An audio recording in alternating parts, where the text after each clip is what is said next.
Hello, hello. শুরু করব? Hello, আমি অভিজিৎ হাজরা। আমি চুয়েট সিএসসি 1-2 ব্যাচ। আমার প্রজেক্টের নাম Braille globes. Professor doctor Mohammad Moshiul Haque আন্ডারে আমি এই প্রজেক্টটা করছি। এই প্রজেক্টের কাজ হচ্ছে অন্ধদের জন্যে ব্রেইলটাকে আরও ইজি করে দেওয়া।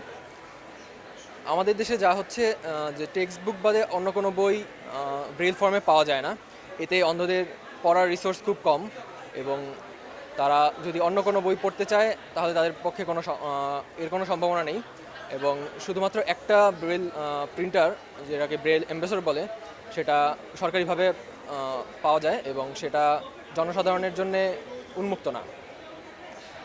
এবং যদি আমি কোনো বই পড়তে চাই তাহলে সেটা ব্রেল ফর্মে পাওয়াটা খুবই দুষ্কর আমাদের দেশের স্টুডেন্টের জন্য। এবং তারা লেখার ক্ষেত্রেও, পরীক্ষার ক্ষেত্রে যা হয় যে শ্রুতিলেখক থাকে একজন এবং শ্রুতিলেখকের তার কথা শুনে তারপর পরীক্ষা খাতায় লিখে, এতে তাদের পরীক্ষা দিতে অনেক সমস্যা হয়।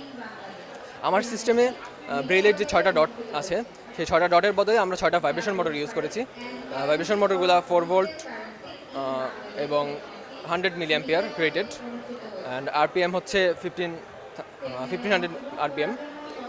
ভাইব্রেশন মোটর যখন ভাইব্রেট করবে তখন সে একটা রেজ ডটের বদলে একটা ভাইব্রেশন ফিল করতে পারবে। তো এখন আগে যেই কাগজ ইউজ করতে হতো, কাগজের দাম প্রায় $44 পার 1000 পেপার। তো এত দামি কাগজ ইউজ করাটা খুব কষ্টসাধ্য ছিল। তো আমার সিস্টেম যদি ইউজ করা হয় তাহলে পেপারের আর প্রয়োজন পড়বে না এবং তারা অনলাইন যে কোনো ডাটা পড়তে পারবে। যে কোনো বই যদি আমার সিস্টেমে ইনপুট দিয়ে দেওয়া হয় তাহলে জাভাতে যেই ইউজার ইন্টারফেস বানানো হয়েছে সেই ইউজার ইন্টারফেসে যদি ইনপুট দিয়ে দেওয়া হয় তাহলে তা ইউনিকোডে কনভার্ট হয়ে যাবে এবং ইউনিকোডটা আর্ডিনোতে চলে যাবে। আর আমি আর্ডিনো উনো ইউজ করেছি, আর্ডিনো উনো R3। আর্ডিনোতে যেই প্রোগ্রামিং করা আছে তাতে 6টা ভাইব্রেশন মোটরের জন্য 6টা আলাদা অ্যালগরিদম লেখা আছে।